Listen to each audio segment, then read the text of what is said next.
Hello, hello, hello. Good morning. It's a day in my life, day 2. Tagamata na ako, tagabuntag, dili dyan na ako kalimutan ang pag-abri sa bintana aron makita na ako ang kanindot sa kahayag sa adlaw. Pagkahuman ni ana, nigawas ko sa among balay ug nakita na ako ang mga manok nga gahulat kay gipanggutom na kuno sila.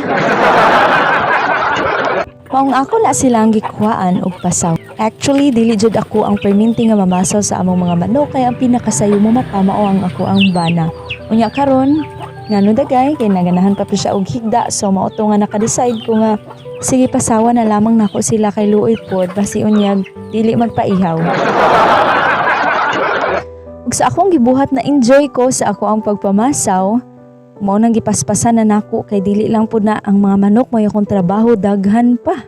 Human akong pamasaw, nibalik ko sa sulod sa balay ug syempre dili gid kalimtan ang pag-meditate sa pulong sa Ginoo every morning. Kay importante jud kaayo ang pulong sa Ginoo sa ato ang kinabuhi kay maunay ato ang guide samtang kita nagpaabot sa pagbalik sa atong buhi nga Dios. So, ubani ko ninyo sa ako ang pagtuon sa pulong sa Ginoo.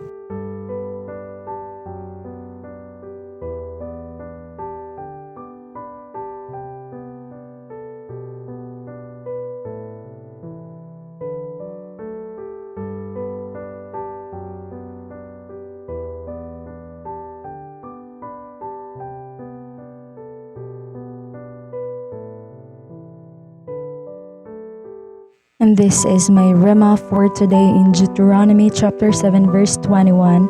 So do not be afraid of these people. The Lord your God is with you. He is a great God and one to be feared. He sent hardships on you to test you so that in the end He could bless you with good things. After my Bible reading, ako ana pong gi-arrange, gipangpilo ang among higdaanan para kuha pa siya lantawon. And after that, nigawas ko sa among balay og akong gi-feel ang kaanindot sa panahon ug sa creation sa Ginoo. And look at that, mao na ang among church building nga ongoing pa ang construction. So we pray nga ang Ginoo gyud magtagbo pa sa tanan namong panginahanglan para sa among church building.